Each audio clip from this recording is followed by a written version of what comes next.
Hello, hello, hello. Happy Thursday, everyone. My name is Keesha Hines, and you're watching the Firestarter Show.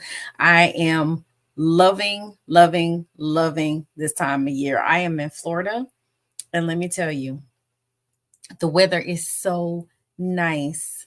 We get sunshine, we get a little breeze. It's not too cold, it's not too hot. This is like so good, and I'm loving it. So, I hope you all have had a wonderful week thus far, and I hope you are ready to talk about check ins that you need to be making with your spouse and with your partner, checkups. Tonight, we're talking about couple check ups and check ins. Okay. And so every year, if you are married or not, you have an anniversary. When you first met, when you got married, whatever the case may be, there's an anniversary, right? So here's my question. What do you typically do for your anniversary? Do you travel? Do you plan like a romantic evening? Do you make a weekend out of it? Do you make a week out of it? What do you do? Doesn't really matter as long as the two of you are on the same page. But with whatever you're doing, be it traveling or you just have a nice romantic dinner, you stay in, you go out, whatever the case may be, there should be a checkup that happens at some point during that anniversary celebration. So tonight, I'm going to be giving you questions that you should be asking each other every single year. Okay. Every time you celebrate that anniversary, we should have this couples checkup slash check in with each other to just make sure we're on the same page, to make sure everybody's good, all hearts and minds are clear, so on and so forth. And it's really something that can give you some insight into what's been going on with your spouse. Okay. So I think this can be an amazing tradition that the two of you create to have this conversation. And I would keep some sort of record. Now, there are a lot of you who are techie. We are in a digital age. You can totally put this in a memo in your phone, or if you have an app where you put your notes or documents or whatever the case may be, so it can be an ongoing thing. Could be you create a Google Doc and you just update it every single year. Multiple ways you can get it done. Some folks are old school and they still like journals. They still like journals, right? So you can use a journal, a physical journal where you write these things down. But either way, you want to keep track. You're looking at your progress. You're able to celebrate wins. If there's still areas of opportunity, you can have a reference that you can go back and look at. Okay. So the very first question, we're going to go ahead and jump into these questions because I'm telling you, I think they truly are beneficial and can help you out when you are in the process of investigating and exploring how you actually are doing relationship wise, right? I think a lot of times couples just don't talk about these things, and we need to. So, the very first question, how did I do? How did I do this year? So simple, right? And really, what you're asking for is for them to rate you and how you showed up. Okay. You can be granular for those of you who are like analytics and you like assessments and evaluations. You can say on a scale of 1 to 10, 0 being I absolutely sucked as a spouse. I showed up horribly. I was just the worst. Versus 10, I was a phenomenal spouse. Okay. I showed up in every aspect, in every way. And while I am not perfect, this is as close to perfection I think somebody could get. Okay. And then rate me on that scale if you choose to do a scale, or you can keep it even open-ended and just ask, how did I do this year? I think that the more detailed and specific you get with your question, the better feedback you'll probably get. So if you're thinking about something in particular, then be particular. But I like to keep this first question open. And just so you know, the questions I'm going to give you, these are not necessarily the order that I'm suggesting that you ask them in, but I think this is a good opening question to say overall, generally speaking, how did I do? How did I do? And I think that opens up the conversation and can really just get you guys, in a groove. And once you get in practice and you get consistent with doing this, it's an expectation every year. And then you won't have to maybe be so detailed and specific with certain questions because your spouse kind of already knows, right? You already know what to expect. But again, I think how did I do this year is a really good opener and a really good question just to start that dialogue and to give you kind of an overview about how you did this particular year. All right. So, second question, did I grow? Did I grow? I think this is a phenomenal question because all of us should be trying to grow and evolve. All of us should be trying to improve, right? So, you want to ask your spouse, did I grow this year? Can you see any progress that I made as an individual? So, here's the reality. I'm sure many of you have heard this that you know it's along the lines of like the weakest link. Who is the weakest link? And the success of your relationship is really contingent upon your individual growth and development. So here's the reality. If I'm not growing and my spouse is not growing, we're not growing together as a unit, as a team, as a couple. So you want to ask each other, did I grow? Can you see any progress that was made in comparison to last year? Can you see where I've made any growth, any progress? And hopefully that question is yes. And then you want to get a little deeper, right? Go more granular. Well, in what ways did you see me grow? How did I grow? Did I grow professionally? Did I grow spiritually? Did I grow mentally, emotionally, physically? Did I grow? And now, okay, let me pause on this physical growth thing. We're not talking about did you gain weight? That's not what we're talking about. We don't want to ask that question because that could totally make this whole anniversary situation go left. So we don't want to do that. But physically, did I grow? Meaning, have I maybe I had certain goals for myself. I know for me personally, like I wanted to have some changes with my arms, right? I wanted a little bit more muscular with my arms. Well, did my muscles get bigger? So, whatever it is, right? But you want to be specific in asking those questions. Did I grow? I think that's, again, one of those questions that can give you an opportunity to really praise your spouse, celebrate your spouse, right? When you ask those questions. And so, I think that's a really good one. And keep in mind, these are not questions, as I said, that you have to ask in this order. Okay. Next question. And again, for those of you who are just joining, we are talking about questions that you should be asking your spouse every year around your anniversary time. Start a tradition of having this dialogue that's like a couples checkup, a check in. Now, you don't have to wait to anniversary, you can do it whenever you want to, but this is just a suggestion. So you have this annual check in. And if you pick a particular time, then it's something that your spouse will anticipate, they'll expect, and they'll be prepared for. All right. So the third question, like I said, not necessarily in order. Are you happier this year than you were last year? Now, I was very specific when I created this question, and I'll tell you why. Because if you just ask a question, are you happy? Well, maybe that day, maybe this season that you're in your relationship, you're not happy. But the prior to then you were happy. And so maybe in that moment you're not happy.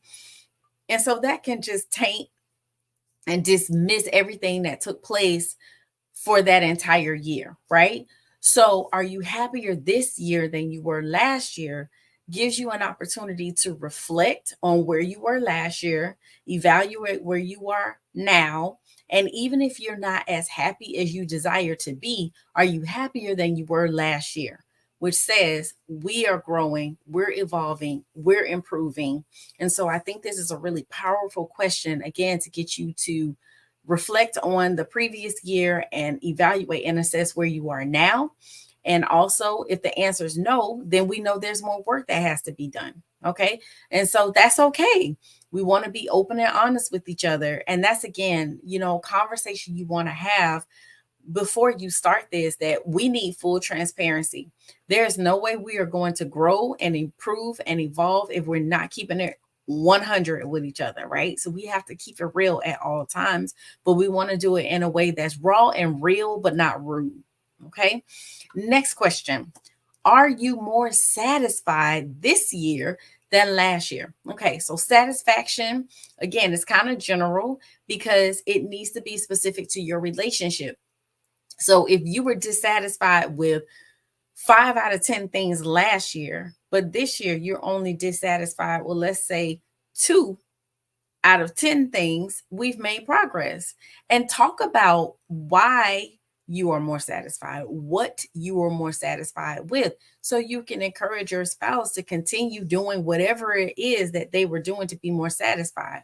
Now, keeping it all the way real, sometimes it's not our spouses. Sometimes there's a lack of satisfaction because of us, and it has nothing to do with our spouse. So that's something to think about as well, where you're really taking the time to think about that. When your spouse asks you, are you more satisfied this year than last year? Was there something that you changed? Did your mindset shift? Were you dissatisfied with other things that happen to bleed over into your relationship, which again is completely separate from your marital relationship?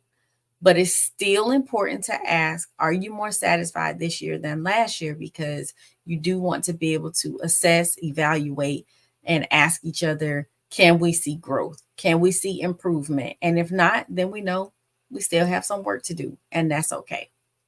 I want to shout out Nina for being here. Hey, sis, thank you for tuning in. I appreciate you.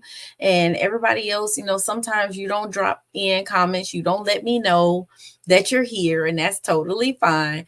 But I'll just say, please be sure to like, share, and subscribe. I really appreciate that. Tell all your friends, family members, co-workers, and colleagues about the Fire Starter Show. All right. So next question. What went well this year? Like, be specific. What went well in our relationship, in our marriage? What went well? We want to celebrate the wins. And a lot of this has to do with our mindset. I think naturally, as human beings, we have a tendency to focus on the negative, but we have to be intentional about focusing on the positive. So, asking that question, what went well, forces us to think about the positive things that occurred. And so I'll just give you an example. And this is something very minuscule, right? But it's just an example to prove a point. If your spouse was constantly leaving a toilet seat up, and you said multiple times, I need you to put that toilet seat down, and your spouse consistently began to put the toilet seat down, and let's say maybe once or twice a month they forgot to put it down, where if they were doing it all the time and they've made progress, you know what? That went well this year. You listened to me, you heard what I said, you took action. I appreciate that.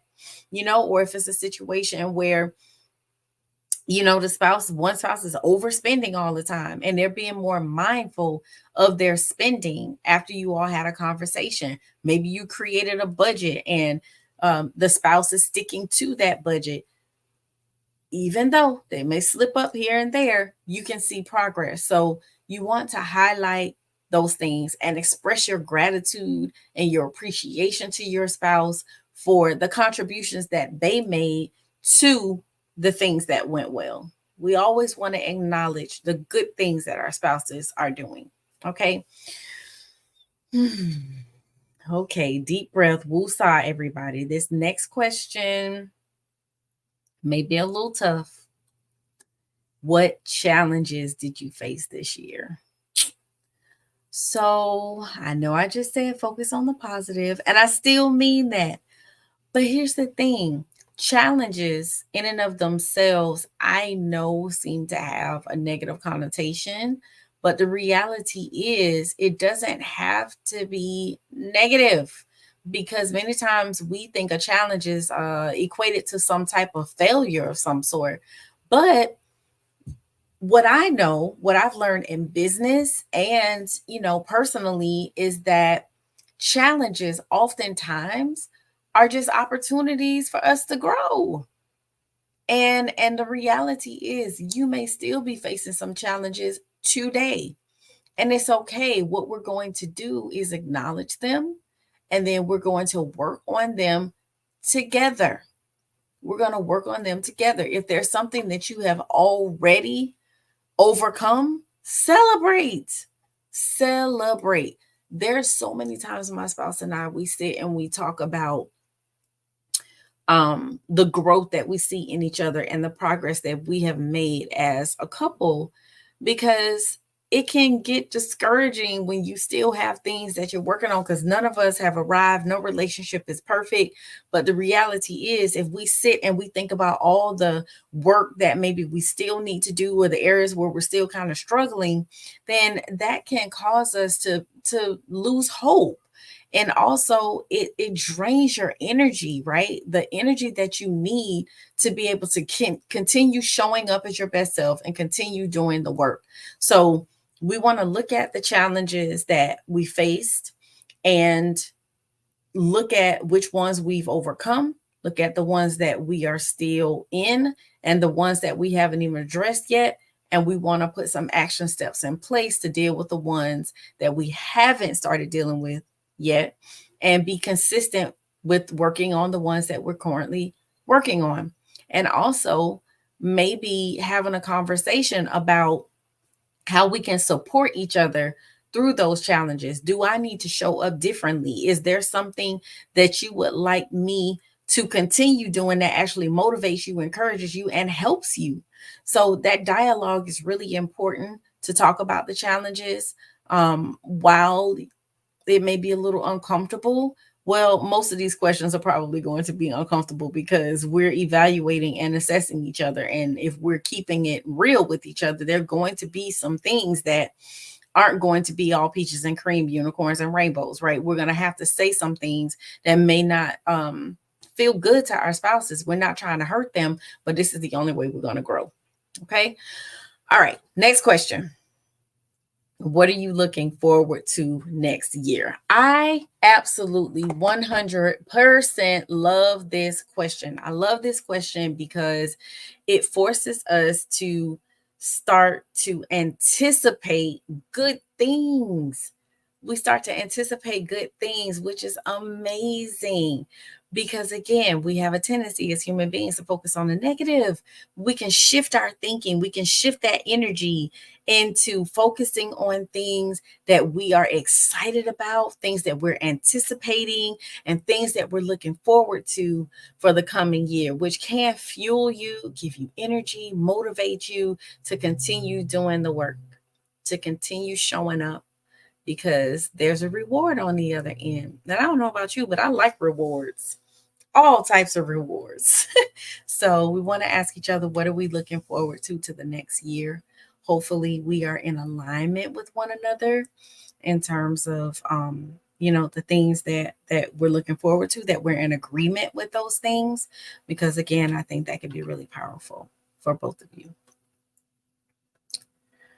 Okay. Are you pleased with our level of intimacy? Are you pleased with our level of intimacy? Now, intimacy, not sex. Okay? Is this thing on? Intimacy, not sex. Are you pleased with our level of intimacy? We're talking about emotional connection. We're talking about intellectual connection, spiritual connection, right? Are you pleased with our level of intimacy? And if the answer is yes, amazing, amazing. What specifically are you pleased with? What am I doing that makes you happy in this area, or makes you feel satisfied, or pleased with our level of intimacy, so I can keep doing it? And if the answer is no, what do you need more of? And be specific. I need more emotional connection. I need a more spiritual connection. I need a more intellectual connection. Maybe we're not communicating enough, or maybe we're not communicating effectively and efficiently. So maybe that's an area of opportunity for us to improve the way that we speak to each other. Um, Sometimes couples really get caught in that surface level communication. How was your day? Fine. How was your day? Fine. How was work? Oh, it's okay. What happened with the kids? Oh, nothing much. Um, and then you start talking about maybe your schedule and what you need to do for the rest of the week, but there's no deeper level conversation. And so when that happens, many times there tends to be a lack of intellectual intimacy when we're not speaking about other things, not having conversations that go below the surface, and we're not really taking that time to really pick each other's brain and figure out what you got going on in there. What are you thinking about? I'm married to a head type who is constantly in his head. I'm a head type too, but I'm married to someone who doesn't talk a lot and is in their head a lot. And so when that happens, many times getting we're not getting to the details of what they're thinking and how they're feeling. And so, we have to be intentional about having those deeper level conversations. Okay. So are you pleased with our level of intimacy? Yes or no? If yes, why? If no, why not? And then again, we want to put a plan in place, action steps in place to improve that level of intimacy if not satisfied, but then also if they are satisfied, a plan to continue. Okay. All right. Very last question. And I already knew you were going to ask me, uh, what about sex, baby? Okay. Are you fulfilled sexually? Oh boy. Again, another one of those questions that can go left if we don't handle it delicately. Um, if the person is not fulfilled sexually and they know that this is such a sensitive area for their spouses, they may be hesitant to tell the truth, but you have to. With each and every one of these questions, you must tell the truth. If you are not fulfilled sexually, you got to let your spouse know and you got to tell them why. Okay. And if they are saying they are not satisfied with you sexually, be open, as with all of these questions, for that feedback. You got to check your emotions at the door before we have this deep, intimate conversation. And you need to know if your spouse is not satisfied sexually. And if you are not, your spouse needs to know. So I chose the word fulfilled on purpose because satisfied could mean it's good. I'm good. But fulfilled takes it to another level, right? Like I am fulfilled, meaning I can't even think about a way that you can make this better. Okay. So if you are there, hallelujah. If you're not, it's a conversation and we need to work on it and we need to talk about it because it is important. And we want both parties involved to be satisfied. Okay. So the reality is this isn't, just a time for us to celebrate the year and reflect on the year. It is a time to truly celebrate each other. Okay. It's a chance to look at your journey, to look and see how far you've come, where you still want to go, and to give you more insight, to give you more confidence in your relationship, to really get clear about where you and your spouse are. Okay. And I think, again, it can be so powerful if you be consistent with it. All right. So, one of the things that I want to ask you all to do me a solid. What topics do you want to hear about? Send your request to Keesha La Chispa at gmail.com. Keesha La Chispa at gmail.com. What topics do you want to hear about for the coming year? What would you like me to bring to you? And remember, this is the show, the spark show. And that's actually what La Chispa means, the spark. But that's what this fire starter show is all about. We are sparking conversation about sex, parenting, arts, relationships, and kingdom business. Okay, improving your relationship and connection with God individually and collectively. So, whatever topics you want to hear about, please let me know. I am happy, happy, happy to oblige. All right. So, whatever topics you want to hear about, send your request to Keesha La Chispa at gmail.com. And last but not least, if you are in need of services because you want to improve as an individual, you want to improve your relationship, you want to have a spicier sex life, you want more intimacy, whatever, schedule a heat call today. Call or text 727-213-8247 and we can get that going for you. So I want to thank you all for showing up, for participating. I want to thank you for sharing, and subscribing and telling all your friends, family, coworkers, and colleagues about this show. And I hope you will begin to check in with your spouse, with your partner. I hope you will start this couples checkup and do it annually to make sure that you're continuing to celebrate your wins, acknowledge the areas of opportunity, and create that roadmap for where you would like to go for the coming year. All right. So you all have a blessed night. I appreciate you. And I will see you same time, same place next week. All right. Have a good night, everybody. Take care.